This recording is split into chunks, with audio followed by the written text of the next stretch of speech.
Welcome, everybody, to the Sentinel Report. So much going on in the world today, from Africa to Romania to right here at home, where the tyrannical bureaucracy still wants you to carry a real ID, the tyrannical bureaucracy that was really put into high gear by FDR. We've got a wonderful guest to debunk FDR today, a great scholar who's exposing so many of the skeletons in his closet. We also have one of the greatest missionaries of our day, the real James Bond, only cooler, Dr. Peter Hammond from South Africa, joining us. And we have the leading presidential candidate for the Romanian presidential election coming up after the last leading candidate was removed from the running by the Constitutional Court. You're going to want to stay tuned for all of that later in the program.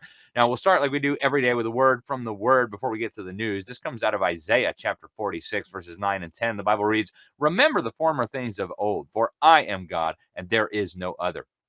I am God, and there is none like me, declaring the end from the beginning, and from ancient times things not yet done, saying, my counsel shall stand, and I will accomplish all my purpose." And folks, we got to remember that. And even the evildoers ought to remember that, folks. God is going to accomplish all his purposes, regardless of your puny efforts or my puny efforts. Praise the Lord. God's purposes will be accomplished. And I think that should cause us to rest easy at night. Now, going to the news, folks, there is a lot that we want to talk about. I want to start with the EPA. Now, I was a little bit unsure about Lee Zeldin when he was nominated. He was one of the first Republicans in Congress to embrace the man-made global warming hoax. But I'm liking what I'm seeing. I want you to listen to this huge announcement he just made about the largest deregulatory initiative in American history. Our actions include the Biden administration's deeply flawed Clean Power Plan 2.0, mercury and air toxic standards, Quad-O BC, particulate matter 2.5, light, medium, and heavy car and truck rules, NESHAPs, and the so-called social cost of carbon. To advance cooperative federalism, EPA will partner with states that were universally rejected by the last administration's Good Neighbor rule. Among many other actions, today's momentous day also includes the 2009 endangerment finding, along with all actions that rely on it. I've been told the endangerment finding is considered the holy grail of the climate change religion. For me, the U.S. Constitution and the laws of this nation will be strictly interpreted and followed. No exceptions. Today, the Green New scam ends as the EPA does its part to usher in the golden age of American success. Congratulations, Administrator Zeldin. America appreciates you very much. And please take out that silly endangerment finding from Barack Obama's era, the holy grail, as you called it, of the climate religion. Folks, turning to the U.S. Agency for Global Media, the propaganda arm of the U.S. government. It is taking a chainsaw. Special Advisor Kari Lake just announced that they were going to be terminating millions of dollars worth of contracts with the lying propagandists at the Associated Press and Reuters and Agence France-Presse. They're also slashing the workforce over there and saying, oh, yeah, all those efforts to Trump-proof the bureaucracy made it impossible to reform. So, boo-hoo! Praise the Lord. This is really great news, folks. If you know about this organization, it is terrible. Now, this suspension of U.S. aid for the global LGBT movement is being described as a catastrophe for the global LGBTQB, whatever P plus movement. And that is by the homosexual activists themselves. For the Washington Blade, they had a headline on February 12th saying that this decision to freeze the aid for the global homosex movement, the transgender movement, is going to impact, it's going to have a devastating impact, they said, on the global LGBTQ movement. Washington funds, it said, a third of all international LGBTQ advocacy. Thank you, Trump administration. I mean, if that's all he did, it would be awesome. But folks, this is fantastic. We need much more of this. Now, we've got 7 conservative influencers who've been swatted in recent days, folks. And if you don't know what swatted is, that's where they send a SWAT team to your house. Somebody calls the police and says, hey, this person or I am tying up my family or doing something bad. And this is attempted murder as far as I'm concerned, folks. It's been happening more and more as the hysterical rhetoric from the radical left heats up. Victims this week include InfoWars reporter Chase Geiser, conservative radio talk show host Joe Pags, political commentator Gunther Eagleman, independent journalist Nick Sorter, and Trump impersonator Sean Farash. Kash Patel did say on X that they're going to be addressing this, that this is not going to be tolerated. It is not only morally reprehensible, but endangers lives, including those of our officers. And of course, that is absolutely true. Now, you may have heard just last week a reporter for InfoWars, that's Alex Jones's broadcast operation, was murdered outside his home in Austin, Texas. We don't know exactly what happened yet. The police department is saying it seems to have been just a random crime, but with everything going on, we are a little bit concerned. And especially concerning was that right after this happened, Alex Jones got high-level intelligence from senior officials within the U.S. government. Actually, General Flynn joined his program and said that there is an assassination squad here in the United States going after him and other key people. In the interest of time, we're going to skip over that video, but you can find it on his social media. And we do hope that law enforcement and intelligence community are treating this with the utmost seriousness. Now, over in Kansas, they have scheduled a satanic black mass to be celebrated at the state capitol in Topeka on March 28th. This satanic ritual has been scheduled by the Satanic Grotto. According to their Facebook announcement, Satanists are going to dedicate the grounds and our legislature to the glory of Satan. Here's what they said in their announcement. We will be performing rites to the black mass and indulging in sacrilegious blasphemy. God will fall and Kansas will be embraced by the black flame of Lucifer. Hail Satan. That is what they said in their announcement, folks. I'm sorry. That's not religious freedom. That is demonic. It is absurd. And none of these people should be anywhere near the Capitol. Okay, this is crazy, folks. If this is what freedom of religion means, we need to have a serious national discussion, because freedom of religion was never intended to protect dedicating our legislatures to Satan, the prince of demons. And by the way, he's going to end up in the lake of fire along with all his supporters. So now would be a really good time to repent. Some really interesting cases in Washington State, folks. I just got back from Washington State, and really interesting stuff going on there. The Adams County Sheriff's Office is helping the federal government on immigration despite the state's sanctuary policies. And then the Moses Lake School District is defying the state's mandates on allowing boys in girls' sports if they claim to be confused about their gender. So we're going to be watching these cases carefully, folks. They're going to have important implications for the sovereignty of states, the jurisdiction of county governments, and school boards. So we'll bring you more on that as we have it. Now, speaking of school boards, an activist, Julie Gebhards in Hillsborough County in Florida, read an excerpt from a book that is so monstrous, I can't even share it with you. It's so horrific. It involves cutting up people and it's horrible stuff. It's a book called American Psycho. Turns out this book was in 9 elementary schools in Hillsborough County.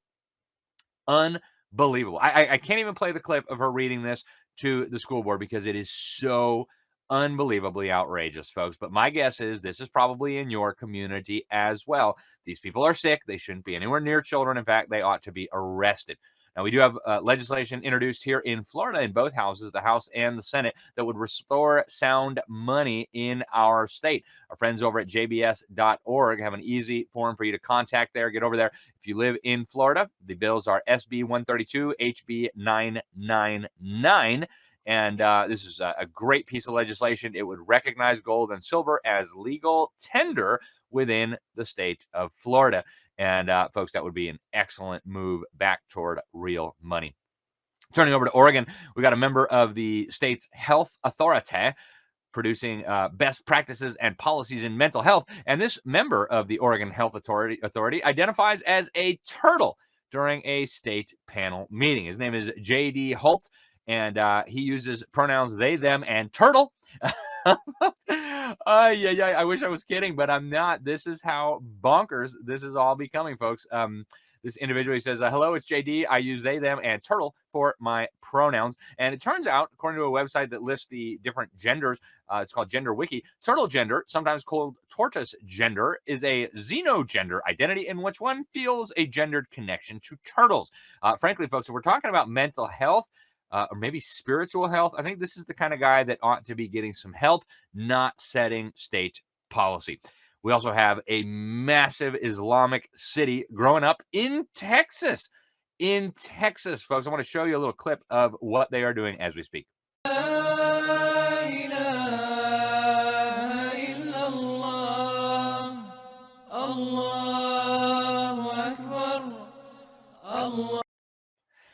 Yes, in Texas, folks, in Texas. Can I emphasize that strong enough? This is in Texas, folks. This is serious. Pay attention. We'll have more on that in the future. Now, folks, before we get to the international news, I do want to encourage you to get over at our friends at 1 Acre. You can find them at oneacreiowa.com. They've got these great beef sticks. I mean, I can't even tell you how delicious these things are. My kids are like, no, I get the last one.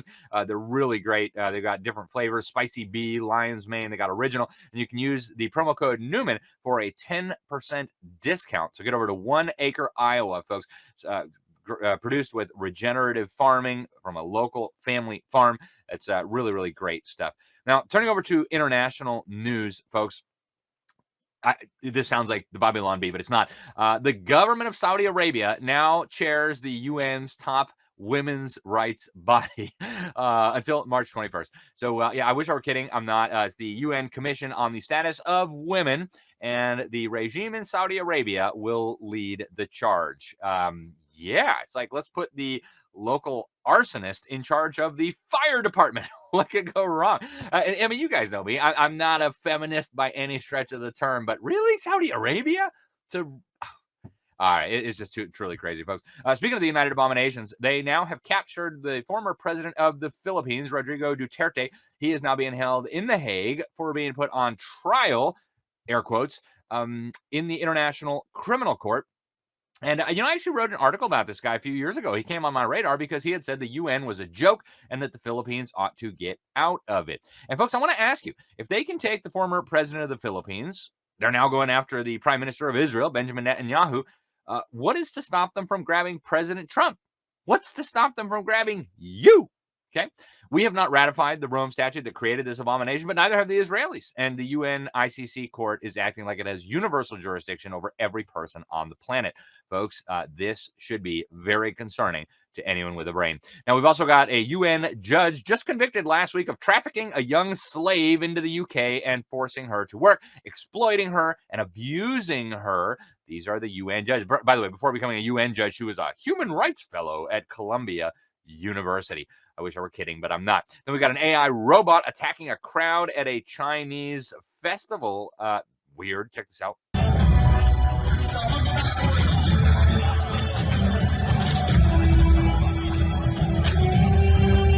Officials are saying it was probably a software glitch. And folks, I have a feeling this is just the beginning of weird things to come with these strange robots. Folks, before we go to break, I do want to encourage you to check out our good friends that produce the best goat soap I've ever seen, qpgoatsoap.com, qpgoatsoap.com. Use that promo code Newman to get incredible deals on that. They also have a Liberty Sentinel pack that is just amazing stuff, all of our favorites. Now, stay tuned. We're going to be right back here on the Sentinel Report with much more.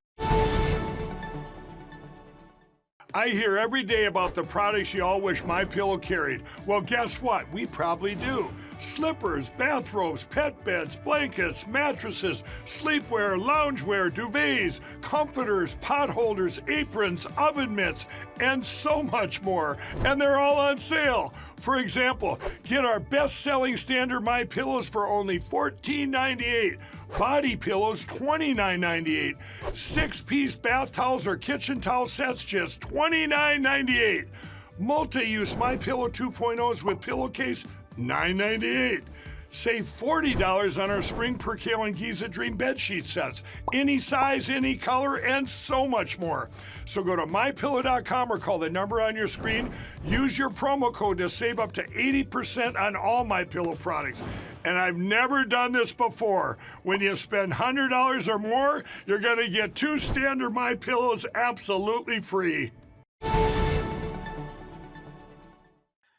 Welcome back to the Sentinel Report. Alex Newman, your host here. Folks, a lot of what we're seeing today in terms of the massive bureaucracy, in terms of the crazy international relations, the architecture of global governance that Donald Trump is taking aim at, was actually born a long time ago under FDR. Franklin Delano Roosevelt. And history has kind of sanitized him for us, but there's a lot of controversies that we need to understand if we want to truly understand the origins of what we today call the swamp or even the deep state. And joining us today, we have a very special guest who's got a book out, Debunking FDR, The Man and the Myths. Her name is Dr. Mary Grabar. She's a resident fellow at the Alexander Hamilton Institute for the Study of Western Civilization. She's also the founder of the Dissident Prof Education Project. She taught at the college level for 20 years, most recently at Emory University. Her work has been published all over, and she's got a number of really, really good books, including one exposing the lying communist Howard Zinn. Mary, welcome to the program. It's great to have you with us. Thank you. Let's talk a little bit about FDR. I mean, history has really portrayed him as this saintly character who helped us defeat Nazism and win World War II. But there's more to the guy than just that. One of the things that always struck me is he had so many actual communists, like card-carrying communists around him, Harry Dexter White, Alger Hiss. What do we need to know about FDR to understand what we're dealing with today? Well, what my book tries to do is what I think no other conservative author has done, is to trace his background, his childhood, all the way up to the early years of his presidency, and look at his character. What formed this man? What did he really want to do versus what he was able to do? And I was inspired by a quote that called him Lord of the Nation. But it was a liberal journalist, and that's the way FDR saw himself. He grew up in the Hudson River Valley among the landed gentry, or so he thought. Actually, his family's fortune came from pushing opium by his maternal grandfather. But how did this character govern, and what choices did he make? And I think a common misconception, even among the few very good books that have attacked his wartime policies and his economic policies, is that he somehow was faced with these circumstances that were very, very difficult. He was faced with the Depression, and he was forced to institute these big government programs. He was faced with the threat of Nazism, so we had to enter the war. And what I tried to do is to show that these were circumstances that worked to his favor in terms of what he wanted to do as president, as he saw himself as this kind of lord of the nation, not a democratically elected president of we the people, but as this kind of landlord, member of the gentry, who would figure out what was good for everyone, from the multimillionaire down to the tenant farmer. He would determine how they should live their lives. Yeah, and a lot of conservatives and Republicans who tout him today, I don't think realize, or at least I hope they don't realize, that he was one of the guys who expanded the size and the scope of the federal government more than just about anybody in American history, with the possible exception of the aftermath of the Civil War, and so his legacy kind of lives on today in so much of what we're seeing. Massive populations of Americans totally dependent on government, these class and race divisions that we see, the administrative state, as some people call it. I want to also ask you about his, in my opinion, bizarre relationship with Stalin. I mean, I think it should have been obvious at the time that this guy was a mass murdering monster, that he was a butcher, and yet he was portrayed as like this friendly Uncle Joe. What do we make of him and his relations with Stalin, and how did that translate into domestic policy? Yeah, well, all of his ambassadors, except for Davies, warned him about Stalin, even, beginning with William Bullitt. And these ambassadors, many of them went into the office with the best of intentions, giving Stalin the benefit of the doubt. And FDR just dismissed what they were saying. He also dismissed reports of communists in the State Department and other departments. So he just turned a blind eye to who Stalin really was. And I kind of describe it as a bromance with Stalin. I mean, FDR was kind of like the unrequited lover who kept making overtures to Stalin, and Stalin was just playing him. I mean, lost all of Eastern Europe and much of Central Europe, and for nothing. I mean, FDR was such a bad negotiator. And so as a result of, his poor skills and his desire to be friends with Stalin and to basically rule the world with him after the war, I mean, those were his plans. We had, about a third of the world under communist tyranny. So we've had to live with that, and we're still living with, communists in this very country and people trying to subvert our form of government and subvert freedom. So his legacy lives on to the present in so many different ways. Yeah, and I would say so many unfortunate ways. It's Yeah. really, really sad. Mary, we're just about out of time for today. I think we need a longer discussion on this. It's so important. But you've also been working for a long time, almost as long as I've known you. You've been looking into a fellow called George Schuyler, who I look up to tremendously. I do hope that you'll complete that project soon. In the last minute that we have, can you tell us a little bit about that project? And then how can people get the new book, Debunking FDR? Yes, George Schuyler was a Black conservative, probably the most read Black journalist in the mid and early 20th century. And I actually got interested in FDR by looking at his life and how he converted, Schuyler did, from socialist to conservative. And it was because of FDR's policies. He saw that there was no possibility for any kind of socialistic regime that would maintain freedom and individualism. And if he was anything, he was an individualist. And so he was one of the most important voices of the 20th century. And he has been pushed down the memory hole, as they say, by history. And I think his story needs to be told. And I've returned to that project. I'm so glad to hear that, Mary, and I agree with you. His story must be told. He was a fascinating individual, and it's amazing to me. Here you have a really heroic Black individual, and we do all these celebrations, Black History Month, and yet we don't talk about giants in American history like George Schuyler, like Booker T. Washington. I mean, it's just really, really sad what's going on. Mary, what's the best way for people to get your book, Debunking FDR? Is that just Amazon, or do you have a website? I have a website, marygrabar.com and dissidentprof.com. There are links there. You can go to Regnery, which is the publisher, Amazon, Barnes & Noble, any place fine books are sold. You can get my book. Excellent. Well, Mary, thank you so much for writing it. I do hope we can talk more about this in more depth at some point soon. But thank you once again for joining us here on the Sentinel Report. Thank you. Absolutely. All righty, folks, stay with us. We are going to be right back bringing you an update on the real IDs. The federal government wants you all to have a real ID. They're even threatening that you might not be able to get on an airplane if you don't get one. Our next guest is going to tell you why you must resist and how you can do it. Stay tuned. In 1776, a nation was born, forged in the crucible of revolution. Brave men and women stood together fighting for freedom, liberty, and the pursuit of happiness. Throughout history, the spirit of patriotism has prevailed.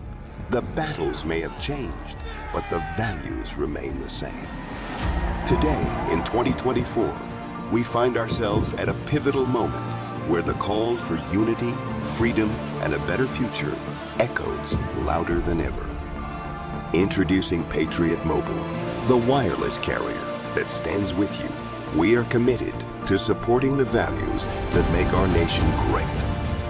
With affordable plans and reliable nationwide coverage, Patriot Mobile is not just a wireless service. It's a call to action for those who believe in the American dream. Because this year is not just any year, it's the most important year since our nation's founding. Choose a wireless carrier that shares your values. Choose Patriot Mobile. For free activation, use promo code Newman. Welcome back to the Sentinel Report. Alex Newman, your host here. Folks, we've had our next guest on quite a few times before, and she's always got really critical news updates for us, and today is no exception. The real ID. Most Americans probably have not thought too much about this. You might have noticed a little star, a golden star, a yellow star on the top of your driver's license and thought, that's interesting. Well, the federal government, it turns out, it wants us all to have an ID system that is meshed with their databases. It is going to be a tool for total tyranny, in my opinion, if we don't deal with it. And our next guest is helping to lead the charge against that. Her name is Twila Brase. She's the co-founder and the president of the Citizens Council for Health Freedom. It's a national patient-centered, privacy-focused, free market health freedom organization launched way back in 1998 to protect the freedom of both patients and, of course, our doctors. Twila, welcome to the program. It's great to have you with us. For the folks out there who haven't even heard of Real ID, which I'm guessing is probably most people, give us a brief introduction before we get into the details. Sure. Real ID comes out of a 2005 law from Congress, and on the floor of the U.S. Senate, Senator Lamar Alexander called it a national identification card. He said that the Americans hadn't even been told anything about this, and there should probably be a public debate. Well, he was correct, but they didn't hold a public debate. So the Real ID is a federalized card, a national identification card controlled by the federal government. And it is, right now what the law says is it's for access to certain federal buildings, for nuclear facilities, and for commercial flight. And so everybody's been hearing this admonitions and cautions and warnings and alerts that they won't be able to fly on May 7th. So they have to understand what they have in their pocket. If they've got a star on their card, they have this federalized ID. It's not a driver's license. It's a national ID card under control of the federal government. Yeah, and Twila, they're telling us that this is for our own safety, it's for our own security, but really it's a national ID as far as I'm concerned. And as far as I'm concerned, there's no constitutional authority to do that. Why do you think they want us to have a national ID? What are some of the dangers of that? Well, the dangers of the ID are first and foremost that it really takes away the sovereignty of the states and of the individuals. It's a usurpation of states' rights. It's a violation of individual privacy rights. States understood this problem right from the get-go as soon as the first rule came out in 2008. There were 25 states that wrote laws and passed laws against complying with Real ID, and there were 12 states that passed resolutions opposing Real ID. So nothing really happened until Obama came out with the "you can't fly" lie about Real ID to try to use fear to get people to conform and to get legislators to conform with Real ID in state laws. And I think the dangers here, above and beyond, the federal takeover of identification, traveling, and potentially transactions, are just the fact of where this could lead. We believe it could lead eventually to a China-like social credit system. Already Congress has been told by the head of the state DMVs, it's called AMVA, the American Association of Motor Vehicle Administrators. AMVA has testified to Congress that it plans to digitize the Real ID, put it on our phones, and have remote access to it, which of course means that at any time it could be shut down, it could be altered, and it could limit what we can do, what we can buy, where we can go, our transportation, every transaction possible. I just heard today that there's a California legislator who wants to combine voter ID with Real ID. And of course, what that would do is put the federal government in control of identification for voting, not the states, taking it completely out of the states' hands. And so this is the kind of control that we could see at all levels if the federal government and the bureaucrats get their way and give us a national ID rather than allowing us to keep our state driver's licenses and our state identification cards. Yeah. And I think this danger would have been much more apparent to people even like 6 months ago. And I think everybody now is kind of just, oh, well, Trump's the president, so we have nothing to worry about. We're free again, and we can go back to watching football. But the reality is, best case scenario, he does everything we want him to do. He's president for, 3 years and 3/4 more. And then maybe we get another deep state Democrat puppet in there. And so all this comes right back. I want to talk a little bit about the digital angle here, because I've been focusing a lot on the digital currencies. They want to tokenize every asset and put it on these international blockchain ledgers. It seems like they want to digitize everything in what Bill Gates is calling the digital public infrastructure, the same term that the UN is using. How would the digital ID fit into this broader digitized system that they're trying to build? Well, I think some of it is speculation because we don't know actually what's all on their minds. But if you have now, on lots of people's smartphones, they actually pay their bills, right? And of course, wherever they go, they are trackable. You can see where they have gone if you have access to that kind of data, as they did during COVID. And so what we're really talking about here is a takeover that none of us want to have, and none of us should have. And we did create a website called refuserealid.org for people to connect with their members of Congress and tell them to shut down the Real ID, to stop the Real ID system. We also think that it could potentially be linked to a global identification system, causing everybody to be on the grid at every possible level. And digital, the other thing to understand about digital is the face on the Real ID is a biometric face. In other words, it's a digital face. And the law and the rules say that other digital biometrics can be added, like even your DNA or your thumbprint or whatever. That is all part of whatever the federal government decides is what the states that have conformed, that's what they will do. They will require that of you. And so what we're really talking about is all of your biometrics. Now, if you've ever been at the airport recently, you'll see these cameras that they want you to stand in front of, which we encourage you not to do. But this is using your face, capturing your face again, comparing it to your driver's license. And the TSA administrator several years ago in a conference, the South by Southwest conference, actually said that eventually we will want biometrics for everything. Yeah. So this is, using your body and your body parts as control over the American people. Yeah, it is extremely troubling, Twila. So you mentioned one of the ways people can get active here. Go to the website, Refuse Real ID, get in touch with their member of Congress. What are some other ways that people can get active in opposing this? And of course, I encourage them to go to your website, cchfreedom.org. But how else can people get active in pushing back against this campaign? Yeah, so to be clear, it's refuserealid.org. Yep. Refuserealid.org. But other things that you can do, and what's really important to do, is contact your state governor and your state legislators and tell them that they should refuse to conform, that they should repeal the law and refuse to conform because it's against your constitutional rights and it's against states' rights. Now, there are some legislators across the country that are doing exactly this. And I think in probably the next month or so, there might even be more news about that. But the fact of the matter is there are conservative, liberty-minded legislators who are figuring out what Real ID is and working in their state to try to extract themselves from this national ID system. And it is a system. It is not just a card, it's a system. Yep. I couldn't agree with you more. Now, Twila, you said something earlier in this segment about it was a lie that we couldn't fly without a real ID. Because I mean, if you go through the TSA, and I just went through the TSA yesterday, it's like, well, you need your real ID soon, within I think like by May, or you're not gonna be able to get on an airplane. What do you say to people who are concerned that they may not be able to fly if they don't get one of these things? Yes. And so the TSA has 16 TSA acceptable identification cards, including a passport or a passport card.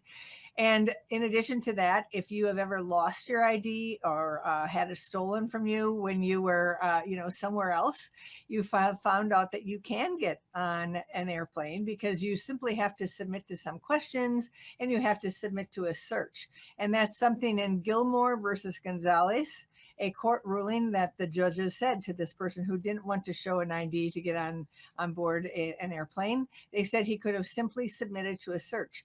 So there is no reason for you not to be able to get onto the plane.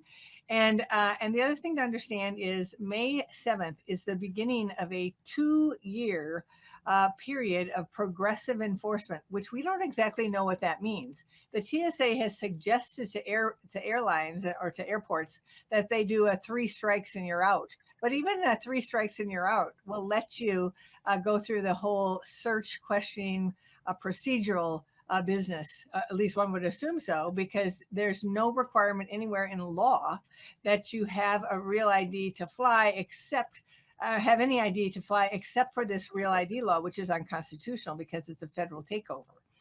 So, so I guess I would just say get a passport but don't get a real ID. And if you have a real ID, the other thing you should do is get rid of it. So go to your DMV and get a standard driver's license or a standard ID. The only states that don't allow you to do that are Florida, Georgia, Mississippi, Wyoming, and Texas. So all 45 other states are not listed on Homeland Security's website as, saying all you can have is a real ID. We just heard from someone recently from California who went and switched and went back to a standard driver's license in California. We encourage you not to wait. Do not wait. Do not wait the 2 or 3 years until you're up for renewal. You want to take the opportunity right now, because the last thing we want them to do is sort of pull the switch and just say that all of us are in. And I think that the thing that they'll do if they want to do that is the Secretary of Homeland Security, who has unilateral authority to decide additional purposes for which real ID must be used, could easily say that the fourth required use is medical care. And then everyone would submit, because of course we all use medical care, but we don't all fly. And so we must stop this entire initiative from moving further forward at every possible way that we can. One of them is the state legislators, but one of them is if you have a real ID, if you have a star card, get rid of it. Excellent. I couldn't agree with you more. Twila, I want to thank you for sounding the alarm on this. Thank you for making some time for us today. Folks, get over to the website, cchfreedom.org, cchfreedom.org. Twila, thank you again for all that you do, and I look forward to talking to you again soon. Thank you. Absolutely. All right, folks, stay with us. We got another segment coming up here on the Sentinel Report with a friend from South Africa. Our latest update on souring relations between the U.S. government and the regime in South Africa. Stay tuned. In 1776, a nation was born, forged in the crucible of revolution. Brave men and women stood together fighting for freedom, liberty, and the pursuit of happiness. Throughout history, the spirit of patriotism has prevailed.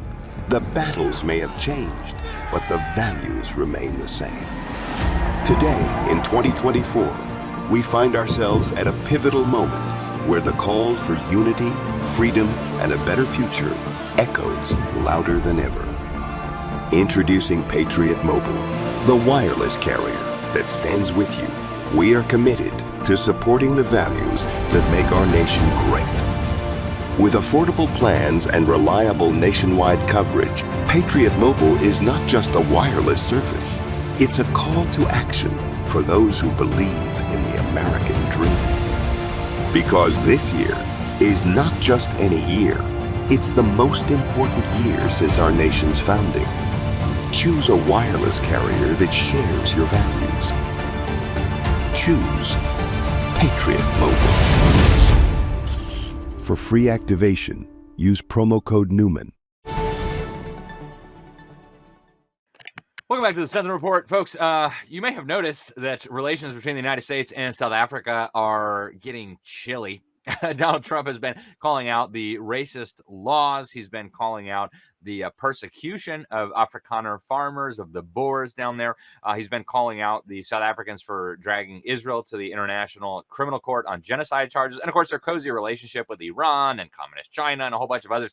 Joining us to discuss all of this is my friend Peter Hammond. He's like far cooler than the James Bond in the movies. I mean, this is a guy who just goes to the front line of wars and brings Bibles and preaches the gospel. He's a missionary extraordinaire. He's from Africa, born in Cape Town, where I used to live, and then he grew up in Bulawayo in what used to be Rhodesia, what is today Zimbabwe, thanks to Jimmy Carter and the betrayal of anti-communist forces there. Peter, it's great to have you with us. Thank you so much. You are, of course, the head of the Frontline Fellowship, a wonderful missionary organization. Talk to us about what's going on with the relations between the U.S. government and South Africa. Thank you so much, Alex. We always appreciate the New American Magazine and your programs. South Africa was such a paradise, I must say. It was a strong superpower, military superpower, industrial superpower in the past, but as you know, it was betrayed heavily, particularly in the days of Bill Clinton. He oversaw the final betrayal of South Africa into the hands of the ANC. Now, when I write ANC, I write small c, capital ANC, small ER, because the middle letters of cancer is ANC. And the ANC is a cancer. they do not contribute anything to the health of the body. They just break it down. About the only thing that works in this country right now is the taxation and the corruption, the criminal elements. And they can't even keep the lights on. We have power failures regularly. So we have infrastructure that you might not even think about. We have uninterrupted power supplies, generators, solar panels, a whole range of backups, because regularly it's a matter of bring your own infrastructure. The government can't keep the lights on. We have power failures for 8, 6, 9 hours a day, sometimes 12 hours a day. You can have total power out. Imagine what that does for somebody who's running a restaurant. You've got half-cooked meals, lose the customers, the food's ruined. There's so many things that are wrecked. So everybody needs to add on extra infrastructure because the government can't keep the lights on. And they can't keep the water flowing either. I've got 5,000-litre water containers at the end of each part of my house to drain rainwater off the roof so that we can manage when there's no water coming through the plumbing. And then we've also got a borehole both at our mission house and at our home, because you can't depend on the government to even keep the water flowing. You would have thought the most basic job of government is self-defense, as protection of its citizens. They can't protect us. So we've got more private security company personnel in this country than we have army, military, police combined in this country, because even though we pay our taxes, we then have to pay for private services to do what the government has been paid to do through our taxes, but doesn't do. They steal R1 trillion a year. That is 1/4 of the GDP. According to African Union's Task Force on Corruption, the South African government steals an average of 25% of our total gross domestic product every year through corruption. And you can just imagine, why should we be surprised? The ANC was listed as a terrorist organization by the United States, even while the United States was betraying South Africa into the hands of those very same terrorists, almost like what was just done to Syria. We know that these guys are ISIS, Al-Qaeda affiliates and derivatives, but nevertheless, they're not aside. So let's just betray them. And, oh, can you believe it? The new guys are worse. Who would have expected that the terrorists murder people? I mean, who could have foreseen this? And now in South Africa, we've got a government that has been so bad. So, for example, just to give you a bit of a contrast or comparison, under H.F. Verwoerd, who was once our prime minister in South Africa, assassinated, of course, that's another story. But under H.F. Verwoerd, there were an average of 69 murders a year. Now, he was terrible, of course, because he was National Party, he's Afrikaans, he opposed the communists and so on. Now, under Nelson Mandela, Saint Nelson Mandela, hero of whatever, the new George Washington, 20,000 people were murdered a year.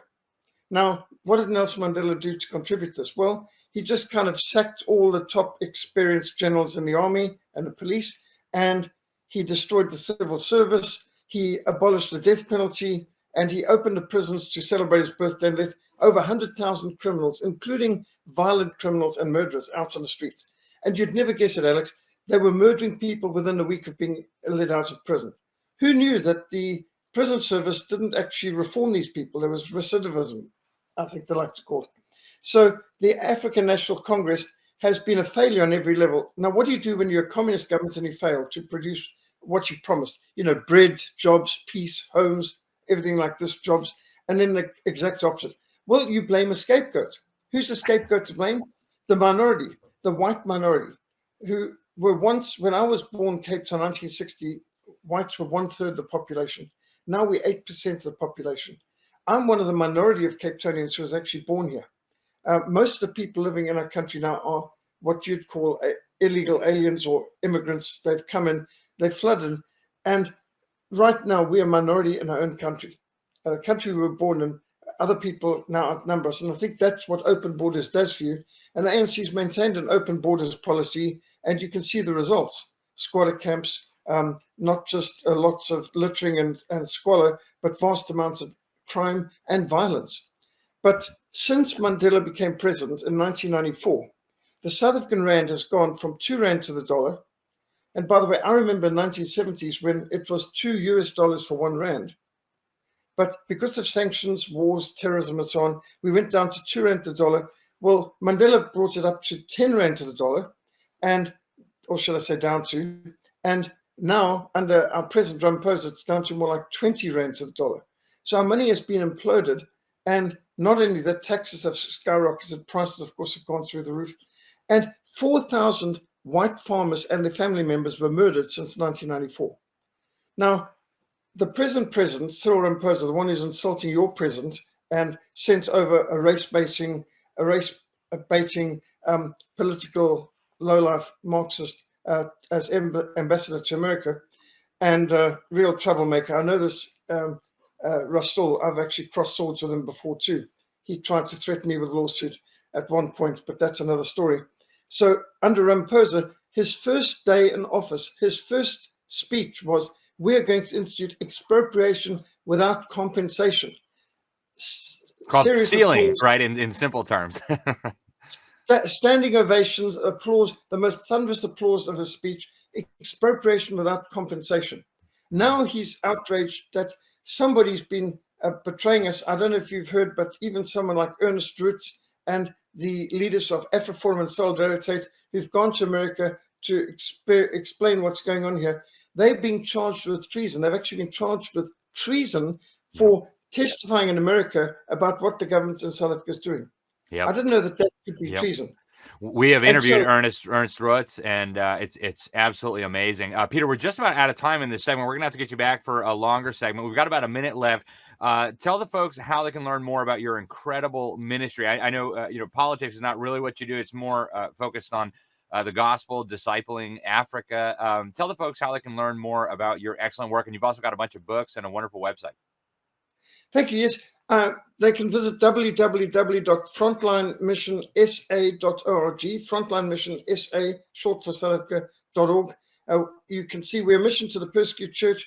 For 42 years, I've been seeking to serve persecuted churches, work in restricted access areas, communist countries, Muslim countries. We've gotten bombed, we've gotten rocketed, strafed, imprisoned, tortured for trying to help persecuted churches. So the reason why I'm speaking out about what's going on in South Africa is we don't want to happen here what's been happening in Zimbabwe and other communist countries, Angola and so on.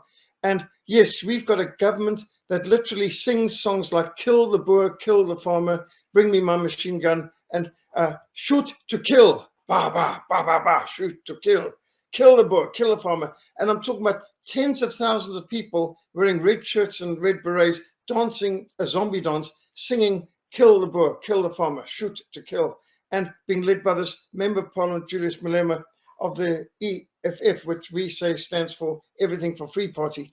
They are Marxist revolutionaries. And now suddenly, since Donald Trump has squashed a whole lot of the funding for South Africa and brought out that they are planning genocide here and so on, they've gone all out of their mind saying, nobody has ever suggested, how can you say expropriation without compensation? It's expropriation with nil compensation. You understand the difference, of course, Oh, yeah, it's truly incredible, Peter. And so we are facing a Marxist government that hates us and which does nothing to protect farmers while they get not murdered, tortured to death through terrorist tactics. And the government's complicity has been documented by Ernst Roots in his book, Kill the Boer.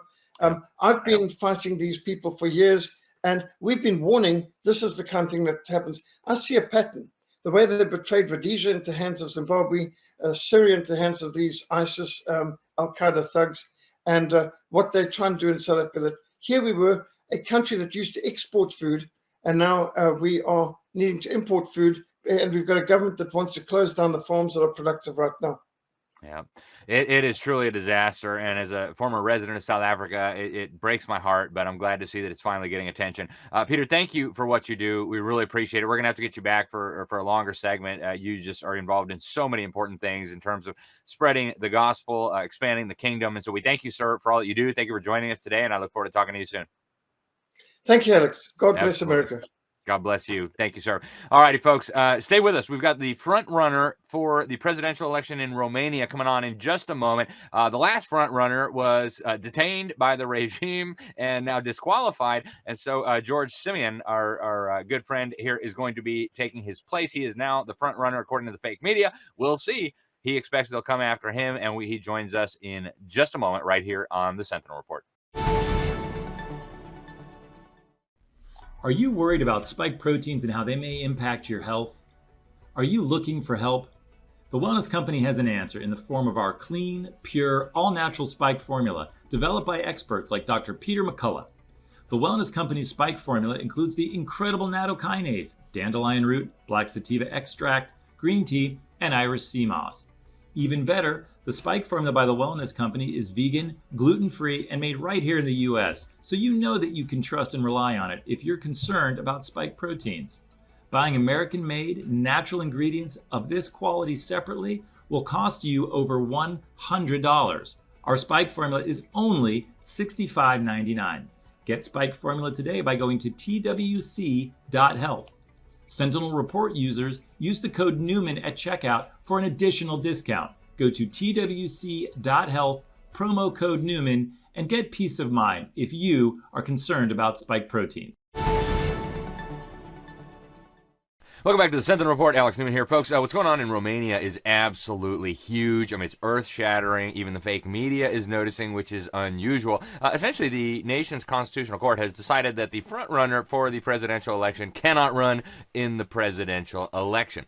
Now, we decided that this was very weird. And so just a few weeks ago, when he was first detained with a lot of his supporters, we reached out to George Simion. He's a member of parliament in Romania. He's the founder and the chairman of the Alliance for the Union of Romanians. It's actually the second largest party in Romania.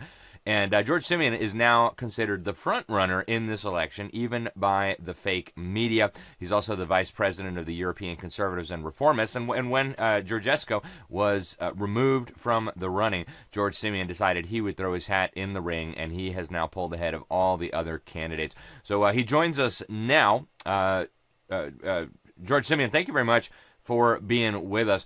Can you explain to American viewers why this court decided that Georgescu could not run? Why was his second bid for president rejected? Călin Georgescu's second bid for president was rejected because he posed a direct challenge to the political establishment. They saw he serves the will of the Romanian people rather than foreign interests. His exclusion was not about legality or democracy. It was about control. The ruling elites in Romania, aligned with globalists in Brussels, saw that he was gaining support from Romanians who wanted real change. So they removed him before he could make their voices heard. This is part of a broader trend in Europe, actually. Whenever a candidate emerges who puts national interests over globalist agendas, they get discredited. They are attacked or eliminated through technicalities or through direct abuses and breach of the rule of law.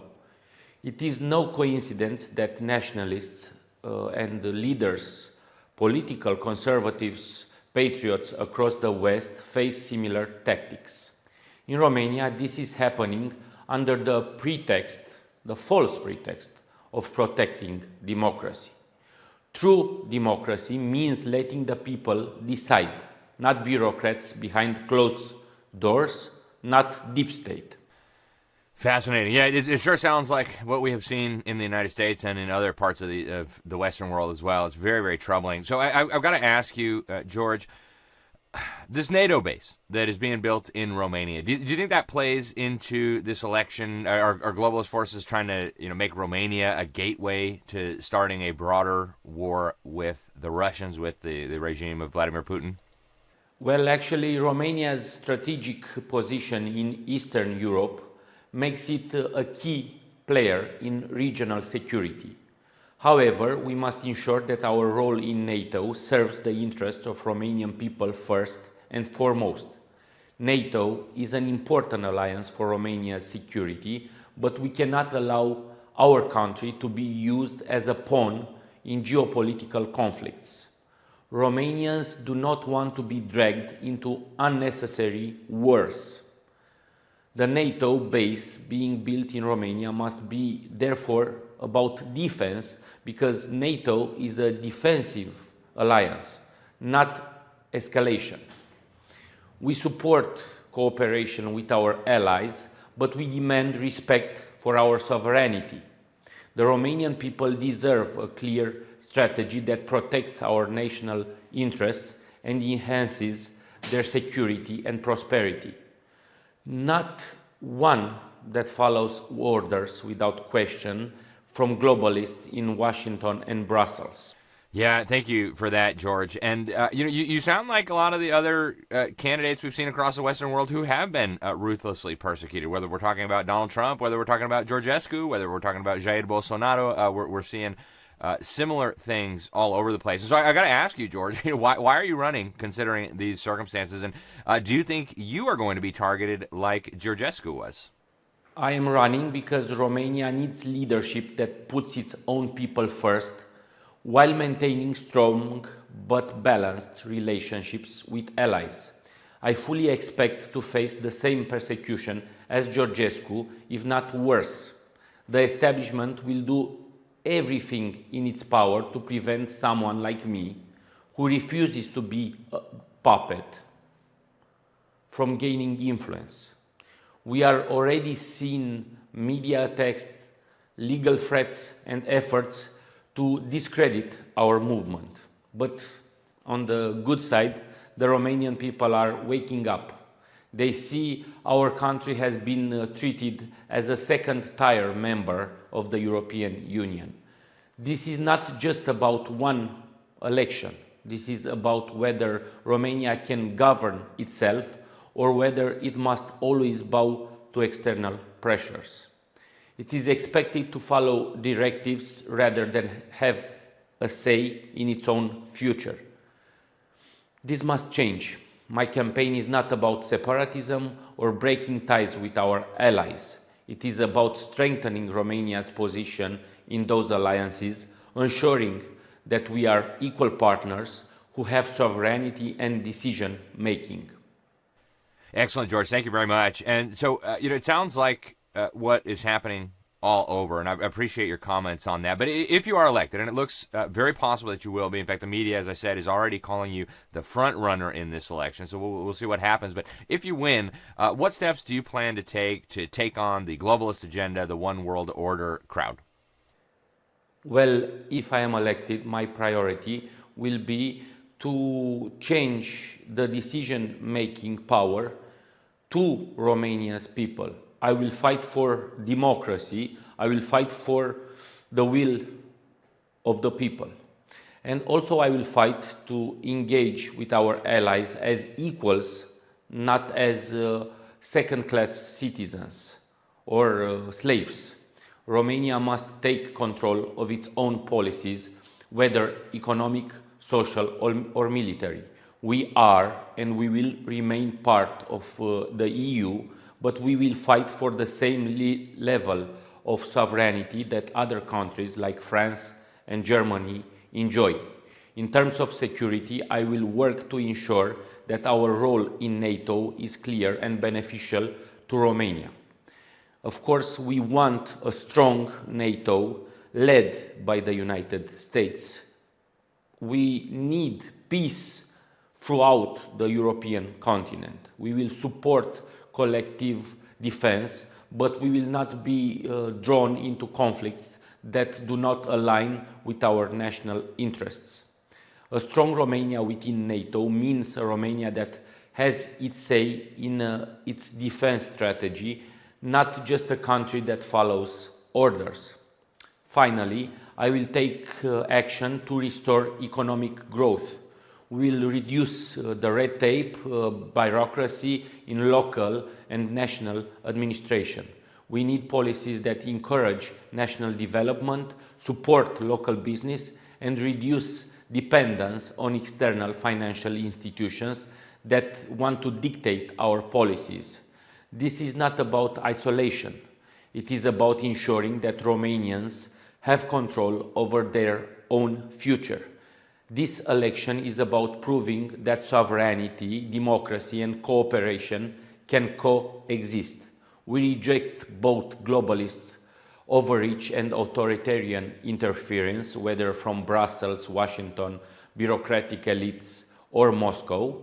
We are a part of the free world, and we want to remain a part of the free world, which is represented by the EU-US cooperation. Well, George, fascinating. We thank you very much for taking time from your incredibly busy schedule to join us, and we wish you well. Folks, go follow MP George Simion, very likely the next president of Romania, taking on the same globalist forces that we here in the United States, that Donald Trump in the United States is attempting to rein in. He is the most followed political figure in Romania, so go check him out. He's on Instagram, he's on Facebook, he's on Twitter, he's on all the big platforms. Stay with us. We're going to be right back here on the Sentinel Report. All right, folks, that's all we have time for today. I'm Alex Newman. Thank you so much for tuning in here on the Sentinel Report. Get over to the website, libertysentinel.org, libertysentinel.org. God willing, we shall be with you again next week. Until then, thanks for watching. God bless you all.